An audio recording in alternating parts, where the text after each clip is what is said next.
Political analysts are trying to find a winning strategy in battleground states as Republicans are fighting to hold on to their majority in the Senate. One America's Salvi explains how President Trump could be the deciding factor. Who controls the Senate is largely a battle being fought in red states. There are 10 Democrats up for re-election in states won by President Trump in 2016. According to the latest Morning Consult poll, in those 10 states, it may not necessarily be the candidates, but President Trump who puts a Republican candidate in the upper chamber come November. In West Virginia, Senator Joe Manchin is facing a challenge from the state's Republican Attorney General, Patrick Morrisey. In June, President Trump held a 60% approval rating in the state. I'd also like to recognize President Trump for weighing in this race. In Montana, Senator Jon Tester is being challenged by GOP State Auditor Matt Rosendale, in a state where President Trump has a 52% approval rating. I'll stand with President Trump. We'll get tough and we'll build that wall.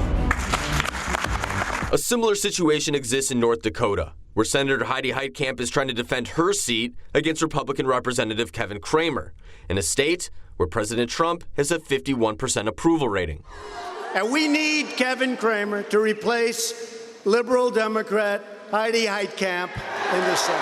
Gotta have it. It's no different in Vice President Mike Pence's home state of Indiana, where Senator Joe Donnelly is trying to overcome President Trump's 51% approval rating in his race against state lawmaker and businessman Mike Braun. You can send a really incredible swamp person back to the Senate like Joe Donnelly, or you can send us Republicans like Mike Braun to drain the swamp. The trend continues in the battleground state of Florida, where President Trump holds a 51% approval rating as Republican Governor Rick Scott challenges incumbent Democrat Senator Bill Nelson. Oh, I hope he runs for the Senate. I know I'm not supposed to say that. I hope he runs for the Senate.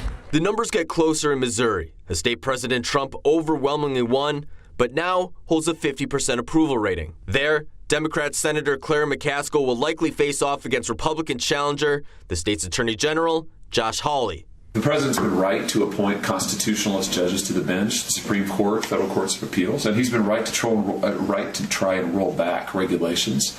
Those seats alone round out 6 of the 10 seats held by red state Democrats, and the remaining 4 still remain competitive. In Ohio, the president holds a 47% approval rating as Representative Jim Renacci is trying to pull off the upset over incumbent Senator Sherrod Brown. The president holds a slightly lower rating in Pennsylvania at 46%, where Republican Lou Barletta looks to unseat Democrat Senator Bob Casey. The prospects in states such as Michigan are less optimistic for Republicans, as the president only holds a 44% approval rating in the state, with a wide field of Republicans still fighting for the bid to try and unseat Senator Debbie Stabenow. It's a similar outlook in Wisconsin, where 41% of the state approves of the president's performance, which comes as good news for Democrat Senator Tammy Baldwin.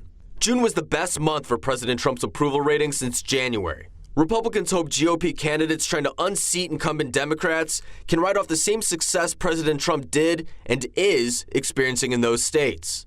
Alex Salvi, One America News. Want to see more videos like this?